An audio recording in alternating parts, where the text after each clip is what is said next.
பாரு வந்து ஹீரோயின் ஆகிறதுக்கு ஒரு ஃபோட்டோ ஷூட்டு தான் போணுச்சு. ஸோ அதுக்கே பாதி பேர் கதற ஆரம்பிச்சிட்டாங்க. ஹேட்டர்ஸ்லாம் கதறாங்க. அதில் இன்னொன்று என்னென்னா, பாரு கூட வந்து அந்த இது ஃபோட்டோவில் வந்து கூட வந்து கமுரு இருக்கான், சில பேர் கமுரு இல்லை அப்படிங்கிறாங்க, சில பேருக்கு தெரியல, புரியலைங்க, நான் ஜஸ்ட் வந்து பாரு மட்டும்தான் பார்த்தோம் அப்படிங்கிற மாதிரி சொல்கிறாங்க. ஆக்சுவலாக பார்த்தீங்கன்னா உண்மை தான், சில பேர் சொல்கிறது உண்மை தான். பாரு வந்து பக்கத்தில் இருக்கிறது வந்து கமுரு தான். உங்களுக்கு பார்த்தீங்கன்னா கை மட்டும் தெரியும் பாருங்க, பாரு கமுரு கூட தான் இருந்திருக்கான். ஏன்னா அவன் திருச்சிக்கு போயிட்டு வந்துட்டான். அந்த கார் ப்ரொமோஷன் பார்த்தீங்களா, திருச்சியில் காருக்கு ப்ரொமோட்லாம் பண்ணிவிட்டு, ஸோ அவனுக்கு பொன்னாடெல்லாம் போற்றி அவனுக்கு கிஃப்டெல்லாம் கொடுத்து, ஸோ அவனுக்கு திருச்சிக்கு போத்தன்ராஜும் கூட போயிருக்காரு. பெரிய ஒரு வரவேற்பு. அது ஒரு ஷாப்புன்னு நினைக்கிறேன், ஒரு டீலர்ஷிப்புன்னு நினைக்கிறேன் காரு. அவர் வந்து போத்தன்ராஜ் எல்லாம் ஒன்றா தான் போயிருக்காங்க. நல்ல ஒரு வரவேற்பு இருந்துச்சு. ஒரு முஸ்லீம்காரன்னு நினைக்கிறேன் அவர். சூப்பரான வரவேற்பு. அங்கே போய் கார்லாம் வந்து ரேட்ஸு அங்கே உள்ள அந்த இதெல்லாம் பார்த்துட்டு எல்லாத்துக்கும் ஒரு இது கொடுத்தான், சின்ன ரிவ்யூ மாதிரி பண்ணிவிட்டு ஒரு ப்ரொமோஷன் நடந்துச்சு. ஸோ அதெல்லாம் முடிச்சுட்டு வந்துட்டான் கமுரு.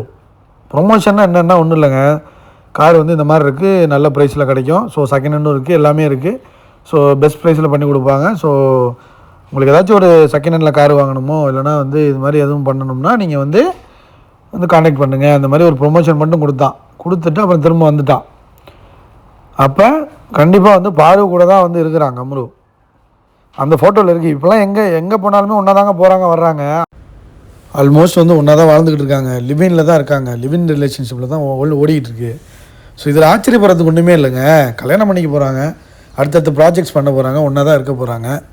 ஸோ ஆனால் வந்து பாரு அம்மா தனியாக இருக்காங்க. அவங்க இப்போ முன்னாடி ஒரு வீட்டில் இருந்துச்சில் பாரு, ஸோ அங்கே தான் இருக்காங்க. அடிக்கடி வந்து இவங்க வந்து மீட் பண்ணிப்பாங்க. ஏங்க ஒரு லவ்வர்ஸு கல்யாணம் பண்ணிக்க போகிறவங்க வந்து ஒன்றா இருக்கிறதுல என்னங்க ஆச்சரியம் இருக்குது?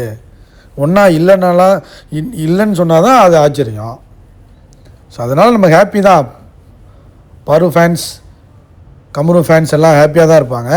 இந்த பிடிஒய் ஃபேன்ஸ், பலூன் ஃபேன்ஸ், மற்ற கும்பல் இருக்காங்க பார்த்தீங்களா, அவங்களுக்கு தான் வைத்தறிச்சலாக இருக்கான்.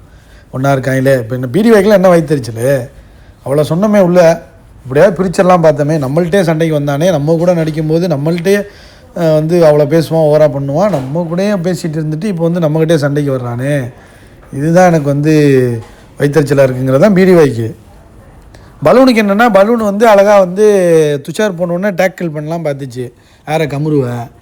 கமுரு வந்து பிடி கொடுக்கல. கமுரு அழகாக பிளான் பண்ணி தெரிஞ்சு போச்சு, நீ எதுக்கு பண்ணுற அப்படின்னு தெரிஞ்சு போச்சு, கேம் ஆடுறது தெரிஞ்சு போச்சு கமுருக்கு. அதனால் கழட்டி விட்டான்.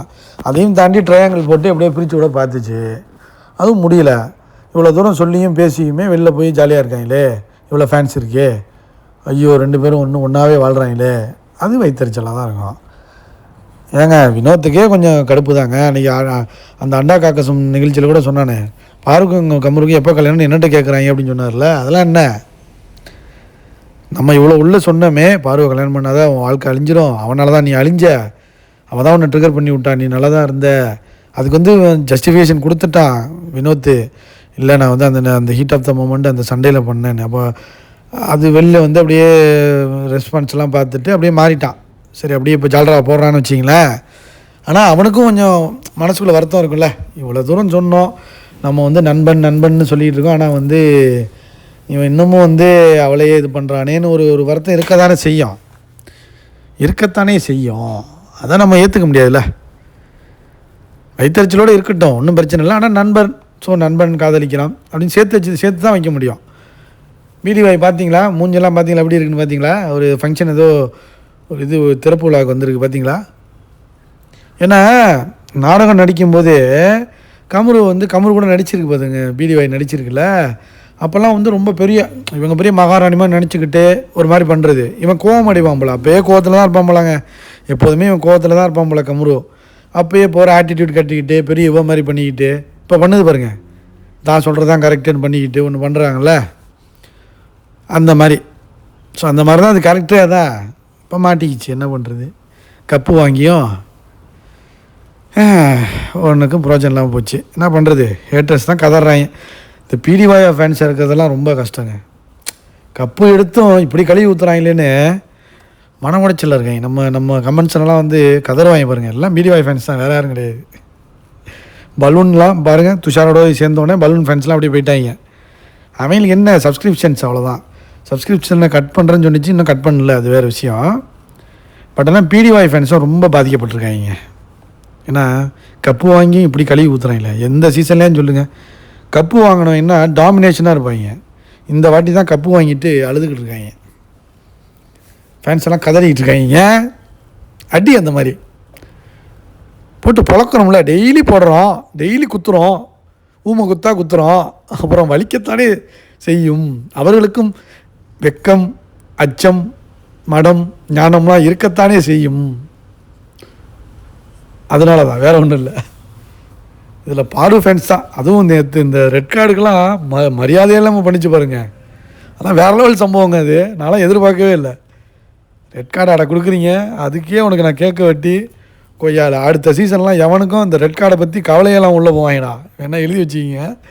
அடுத்த சீசன் 10 ரெட் கார்டை பற்றி எதையுமே கவலைப்படாமல் உள்ளே போகிறாங்க.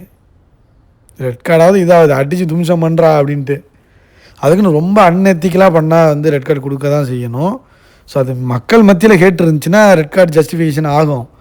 மக்கள் மத்தியில் வந்து நல்ல பேர், நல்ல ஒரு ஃபேன்ஸ் இருக்கும் பொழுது எப்படி ரெட் கார்டு ஏற்றுக்க முடியும்? அநியாயமாக கொடுத்தா ரெட் கார்டு கிடையாதுங்க. அது அவ்வளோதான். நியாயமாக ரெட் கார்டு கொடுத்தா மட்டும்தான் அது ஏற்றுக்கொள்ளப்படும் மக்களால். அது வந்து இங்கே நிரூபணம் ஆயிடுச்சு ஃபாரூக் அமருதீன் விஷயத்தில். ஸோ கன்க்ளூஷன் என்னென்னா, ஃபாரூக்கோட தான் இருந்தான் அந்த காரில் தான், ஜீப்பு யார் ஃபாரூக்கோட வண்டியில் தான் அவன் இருக்கான். போதுமா? கன்ஃபார்மாக தான். ஸோ ஷூட்டிங் ஃபோட்டோ ஷூட் நடந்துகிட்ருக்கு. சீக்கிரம் நடிங்க, படத்தை ரெடியூஸ் பண்ணுங்கடா. இப்படியே ஷூட்டுன்னு போட்டுக்கிட்டு இருந்தா ஸ்டோரி போட்டால் மட்டும் பத்தாது. படத்தோட ஃபஸ்ட் லுக்கை ரிலீஸ் பண்ணுங்கள். லைக் பண்ணுங்கள், ஷேர் பண்ணுங்கள், கமெண்ட் பண்ணுங்கள்.